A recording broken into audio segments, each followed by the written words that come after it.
नमस्कार, मैं एस्ट्रोलॉजर प्रमीत चतुर्वेदी। मित्रों, 9 ग्रहों की व्यवस्था में जहां बृहस्पति देवताओं के गुरु, आध्यात्म के कारक माने गए हैं, वहीं सूर्य जनक और आत्मा के कारक के रूप में माने गए हैं। वहीं शनि वैराग्य और भौतिक जीवन से वैराग्य प्राप्ति के एक साधन मात्र के लिए कारक ग्रह के रूप में चिन्हित किए गए हैं। वहीं केतु एक ऐसे रहस्यमयी प्लैनेट हैं जो दूसरी दुनिया और मृत्यु के पश्चात की दुनिया और मोक्ष के कारकत्व ग्रह के रूप में माने गए हैं। मित्रों, इस छोटे से जीवन में बंधन और अगर मोक्ष की बात करें तो आपको अजीब लगेगा।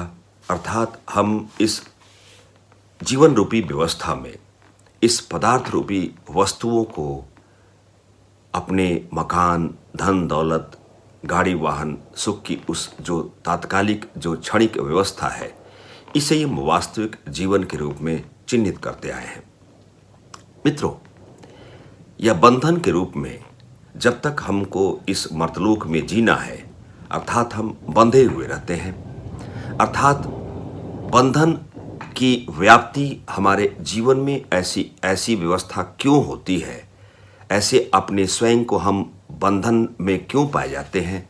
मित्रों, बंधन और मोक्ष की एक छोटी सी, एक आदर्शात्मक संकल्पना से युक्त एक छोटी सी व्याख्यान मैं आपके समक्ष आज प्रस्तुत करता हूँ। मित्रों, अविद्या अर्थात अविद्या ही बंधन का कारण बनती है। जब अविद्या की व्याप्ति हमारे जीवन में होती है तो इससे अहंकार की उत्पत्ति होती है और इसी अहंकार की उत्पत्ति के वजह से, अर्थात इस बंधन के प्रभाव में जो समस्त जीव इंद्रियां हैं, मन की बात करें, बुद्धि की बात करें, शरीर से तादात्म्य अर्थात कोरिलेशन बनाने लगती है और उसी को वास्तविक जीवन के रूप में चरितार्थ करने लगती है।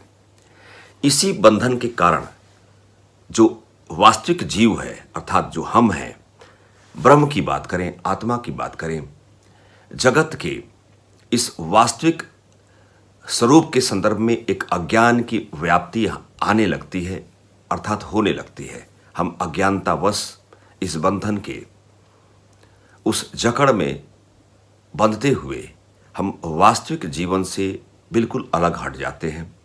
जो अवास्तविक, जो कृत्रिम टाइप की जो जगत व्यवस्था है, उसी को हम वास्तविक जीवन को उस वास्तविक जीवन के रूप में चिन्हित करने लगते हैं। और इसी अज्ञान के कारणवश जो वह अवास्तविक, जो छद्म, जो काल्पनिक, जो क्षणिक जो पदार्थ है, उसको हम वास्तविक समझने लगते हैं। अर्थात मित्रों, इस जीवन की श्रृंखला में विद्या की बात करें, मोक्ष की बात करें, इस पदार्थ वस्तु विशेष जगत की बात करें, मायोपि हम ब्रह्म अर्थात माया रूपी इस जगत की बात करें, विद्या की प्राप्ति हमारे जीवन में उतनी ही जरूरी है। अर्थात इस जीवन काल के पश्चात हमें फिर और कहाँ जाना है, हम इसके बारे में नहीं सोचते। मित्रों, विद्या से ही मोक्ष संभव है। अब मोक्ष की बात, हम यदि इस जीवन रूपी व्यवस्था में हम सांस ले रहे हैं, हम स्वस्थ हैं और अपने इच्छानुसार हम क्षमा चाहेंगे, इच्छानुसार हम जो चाह रहे हैं वो हम करते जा रहे हैं, तो आपको यह सुनते हुए आपको अजीब लगता होगा कि हम मोक्ष की बात क्यों कर रहे हैं। मित्रों, मोक्ष एक छोटा सा शब्दार्थ नहीं है, एक जीवन की ऐसी संकल्पना है जो हम जन्मतः मृत्यु वर्ण की प्राप्ति तक हम इस विषय क्षेत्र पे हम बात नहीं करते, हम सोचते नहीं हैं, हम महसूस करना तक नहीं चाहते। मित्रों, विद्या से ही मोक्ष संभव है। जब हम मोक्ष की अवस्था में आते हैं तो जैसे जीव अपने यथार्थ, अपने वास्तविक स्वरूप को पहचानने लगता है, अर्थात जीव का ब्रह्म से एकत्र हो जाना ही मोक्ष है। अर्थात जब तक हम इस जीवन की इस व्यवस्था में हम हैं, जब हम मृत्यु वर्ण को प्राप्त करते हैं तो मोक्ष की प्राप्ति हमारे शरीर को नहीं होनी है, अर्थात हमारे आत्मा को होनी है। अर्थात जो साइक्लिक प्रोसेस हमारे शरीर को छोड़ते हुए आत्मा पुनः दूसरा शरीर धारण करती है। अर्थात जो एक चक्र की जो व्यवस्था उसकी व्याप्ति होती है वो तब तक होती है जब तक उस आत्मा को मोक्ष की प्राप्ति नहीं होती है। अर्थात जब इस जीव का ब्रह्म से एकत्र हो जाना उसी को मोक्ष का माना गया है। जब आत्मा जहाँ से आती है अर्थात परमात्मा के पास से आती है, जब आत्मा परमात्मा में समाहित हो जाती है, अर्थात जब आत्मा इस सूक्ष्म शरीर को छोड़ते हुए परमात्मा में लीन हो जाती है, अर्थात इस जन्म और मृत्यु के बंधन चक्र से मुक्त हो जाती है। शरीर अमर नहीं होता, शरीर को क्षीण होना है, वह बिल्कुल एक समय के साथ हमारा और आपका शरीर नहीं रहना है, परंतु आत्मा अमर है। अर्थात वह आत्मा इस मृत्यु लोक से जब बरी हो जाती है, अर्थात उस आत्मा को हमारे शरीर के बजाय जब हमारी मृत्यु हो जाती है तो दूसरे शरीर की प्राप्ति जब नहीं करनी है, अर्थात जब आत्मा इस मृत्यु लोक से बरी हो जाता है तो वह मोक्ष प्राप्ति के तहत वह दोबारा किसी भी शरीर में प्रवेश नहीं करती और अपनी रचिता उस परमात्मा में तल्लीन हो जाती है, लीन हो जाती है। मित्रों, अर्थात तात्पर्य है बंधन और मोक्ष, अर्थात हम बंधन में बंधे हुए हैं।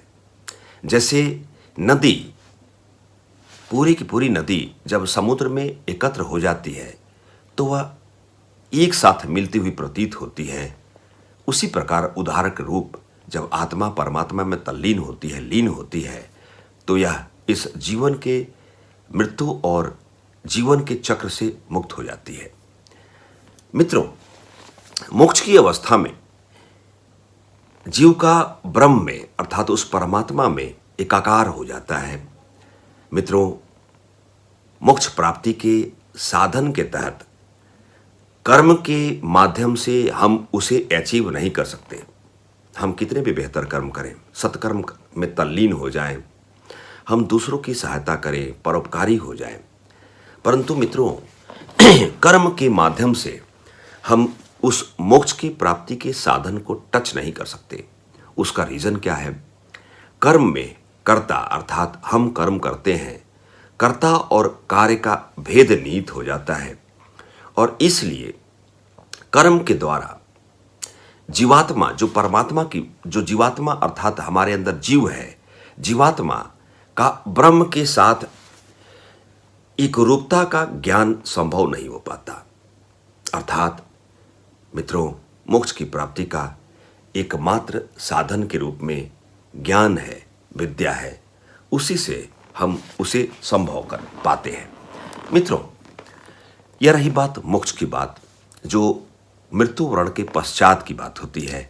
जब हमारी मृत्यु होगी तो हमारे इस स्थूल शरीर में जो परमात्मा का सूक्ष्म अंश निहित है, वह आत्मा परमात्मा में उनकी लीन होनी है अथवा नहीं है, अर्थात हमारे कर्मफल सिद्धांत हमारे ज्ञान के प्रारूप के तहत वह डिसाइड आत्मा करती है।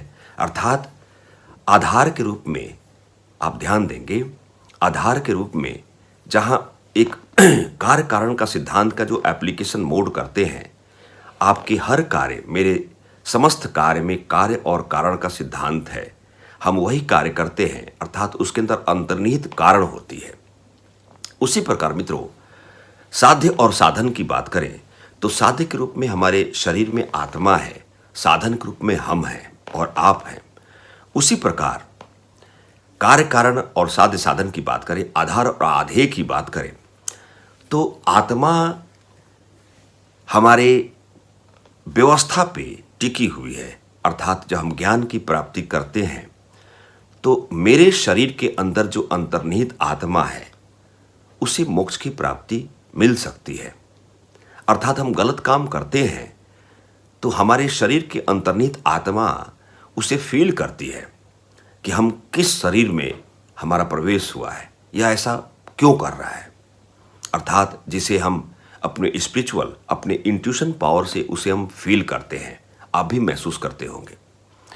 द्वंद्वाद की व्यवस्था में आते हैं, अकारण हम अचानक कोई डिसीजन ले लें, किसी काम को हम करने के लिए आरोपित स्वयं को कर लें, तो हमारी अंतरात्मा कभी कभी मना करती है कि यह काम ना करो, फिर भी हम करते हैं। तात्कालिक लाभ की प्राप्ति जिज्ञासु वश तरीके से हम करते हैं और हम परिणाम नकारात्मक रूप से जब पाते हैं तो हमें पछतावा होती है।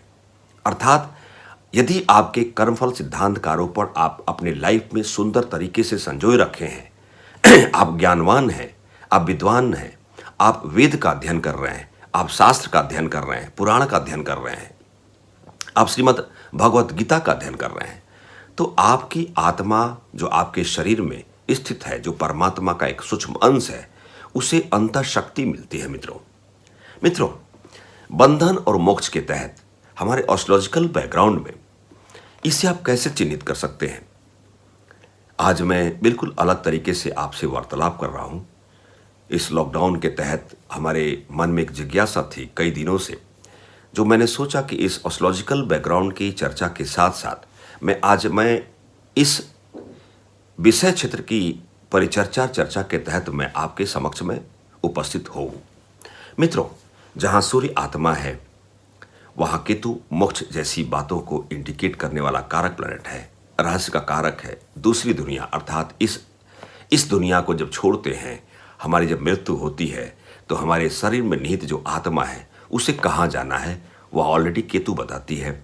जहाँ आध्यात्म का कारक बृहस्पति है और शनि जब भौतिक जीवन से हमें चिढ़ होती है, वैराग्य की प्राप्ति होती है, अर्थात मोक्ष की प्राप्ति के साधन के रूप में अगर ग्रहों की व्यवस्था की बात करें तो उसके जिम्मेदार मुख्यतः सूर्य, केतु, शनि और बृहस्पति कारक ग्रह हैं। मित्रों, मोक्ष की प्राप्ति के संदर्भ में यदि आप अपने जन्म कुंडली में किस भाव पे दृष्टिपात करेंगे, किस भाव से आपको जानकारी होगी, तो मित्रों चौथा भाव जो हृदय का भाव है, अष्टम भाव जो रहस्य और मृत्यु का भाव है, और द्वादश भाव अर्थात चौथे, 8वें, 12वें भाव में यदि जो हमने बताया कि मोक्ष की प्राप्ति के साधन के रूप में जो कारकत्व प्लैनेट हैं अर्थात सूर्य, केतु, शनि और बृहस्पति, यदि यह 4 ग्रहों की व्यवस्था अपने सुंदर राशि और अपने सुंदर नक्षत्र के तहत आपके जन्म कुंडली में चौथे, अष्टम और द्वादश भाव में यदि यह प्लैनेट की स्थिति बनी हुई है, अर्थात आप बहुत ही अच्छे इंसान हैं, कर्म से तो अच्छे हैं, विद्वानता के तहत आप कुशलता पूर्वक आप विद्या संग्रहण करने वाले हैं, आप जानकार हैं, विद्वान हैं, आप श्रीमद् भगवत गीता, आप वेद और शास्त्र के ज्ञाता हैं। अर्थात मित्रों, मैंने आपको रिपीट किया कि कर्म के फल से अर्थात अपने कर्म से हम मोक्ष को प्राप्त नहीं कर सकते। इसके लिए विद्या की आवश्यकता पड़ती है। अविद्या ही बंधन का सबसे बड़ा कारण है। मेरी अच्छी पत्नी, मेरे अच्छे संतान, मेरा बड़ा घर, मेरी बड़ी गाड़ी। मित्रों, ये छद्म प्रवृत्ति के एक क्षणिक वस्तु विशेष, एक वस्तु पदार्थ के रूप में है, जिसे अपने इस जीवन में हम वास्तविक जगत के रूप में ट्रीट करते हैं।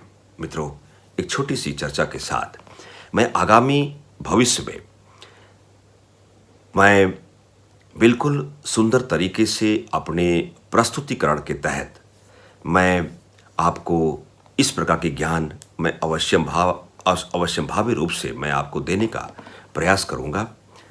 सटीक ज्ञान अर्थात वेद के संदर्भ में, आप श्रीमद् भगवत गीता के संदर्भ में छोटी छोटी व्याख्यान को मैं आपके समक्ष प्रस्तुत करूंगा। मित्रों, मैं एस्ट्रोलॉजर प्रवीण चतुर्वेदी, नमस्कार।